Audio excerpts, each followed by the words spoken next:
வணக்க மக்களே, கோடிப்பக்கம் now YouTube சேனலுக்கு உங்களை அன்போடு வரவேற்கின்றோம்.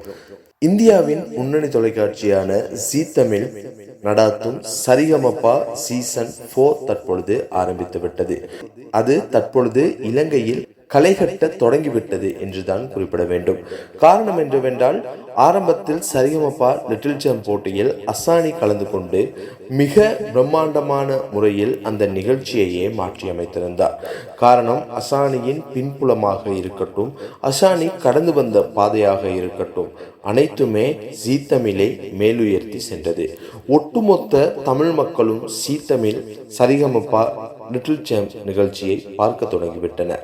அந்த வகையில் உலக தமிழர்களின் பார்வை இலங்கையில், குறிப்பாக மலையகத்தை நோக்கி பார்க்க தொடங்கியது. அதே சந்தர்ப்பத்தில் தற்பொழுது ஆரம்பமாகியிருக்கின்ற சரிகமபா சீசன் 4 சீனியர் நிகழ்ச்சியில் இலங்கையிலிருந்து அதே மலையகத்தை சேர்ந்த இளைஞர் இந்திரஜித் அவர்கள் முதல் சுற்றில் வெற்றி பெற்று இரண்டாவது சுற்றுக்கு தெரிவாகி இருக்கின்றார்.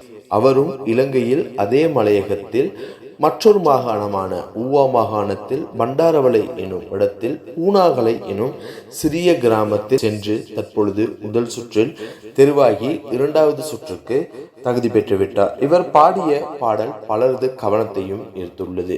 இதுவரை யாரும் பார்க்காத ஒரு பாடலை பாடி, அதாவது இந்த காலகட்டத்தில்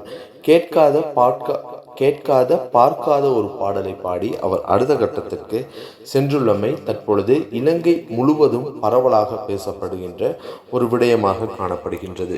அந்த வகையில் 1976ஆம் ஆண்டு துரை இயக்கத்தில் எஸ். லீலாவதி, ஸ்ரீ உமா சித்ரா தயாரிப்பில் வி. குமார் இசையில் விஜயகுமார், ஸ்ரீவித்யா மற்றும் பலர் இணைந்து நடித்த ஆசை 60 நாள் என்னும் திரைப்படத்தில் இருந்தே அந்த பாடலை பாடி இரண்டாவது சுற்றுக்கு தகுதி பெற்றுள்ளார். பழனிசாமி வரிகளில் எஸ்.பி. பாலசுப்ரமணியம் பாடிய நந்தா என் நிலா நாயகன் மடியில் காண்பது சுகமே எனும் பாடலை பாடியே அடுத்த சுற்றுக்கு தெரிவாகியுள்ளார். அந்த வகையில் விழி மீனாடும் விழிமொழி தேனாடும் மொழிக்குழல் பூவாடும் குழல் எழில் நீயாடும் எழில் மின்னிவரும் சிலையில் மோகன கலையே வண்ண வண்ண மொழியில் வானவர் அமுதே எனும் அவ்வளவு அழகாக அந்த பாடல் அமைந்திருக்கும். குறிப்பாக இந்த பாடல் வரிகள் தூய தமிழிலே அமைந்திருக்கும். அது மட்டுமல்லாது இந்த பாடலில் ஒரு வரியான ஆசை நெஞ்சின் தெய்வம் நீயே, ஆடி நிற்கும் தீபம் நீயே, பேசுகின்ற வீணை நீயே, கனியிதழ் அமுதினை வழங்கிட அருகினில் வா எனும் பாடல் வரிகளினூடாக இந்திரஜித் அவர்கள் பாடும் பொழுது அனைவரின் கரகோஷங்களும் ஒட்டுமொத்தமாக அந்த அரங்கத்தையே அதிர வைத்தது. ஸ்ரீனிவாஸ், சைந்தவி, ஜெயபிரகாஷ், ஸ்வேதா மோகன் ஆகியோர்கள் பலத்த கரகோஷங்களுக்கு மத்தியில் அவரை தெரிவு செய்தனர். அது மட்டுமல்லாது அரங்கத்தில் கூடியிருந்தவர்கள், ஏனைய நடுவர்கள், உப நடுவர்கள் அனைவரும் அந்த பாடலை கேட்கும் பொழுது அவ்வளவு பாராட்டத்தக்கதாக அமைந்திருந்தது. குறிப்பாக இந்த பாடல் மிகவும் கடினமான ஒரு பாடல். இந்த பாடல் மிகவும் ஒரு கஷ்டமான ஒரு பாடல்.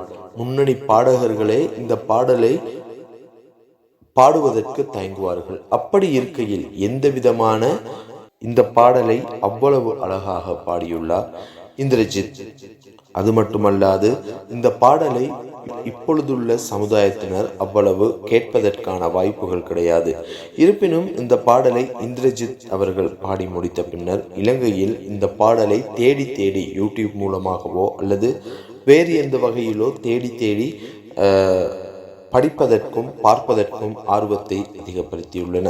இந்த கடினமான பாடலை இலகுவாக பாடிய இந்திரஜித்தை தற்பொழுது இலங்கை உட்பட உலக நாடுகளில் வாழும் தமிழர்கள் அனைவரும் பாராட்டி வருகின்றமை குறிப்பிடத்தக்கது.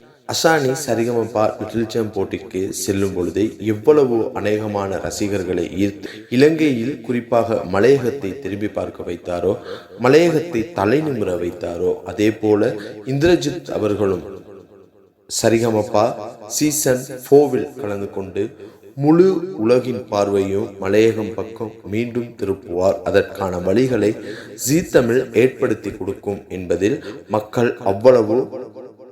அவ்வளவு நம்பிக்கையுடன் காணப்படுகின்றனர்.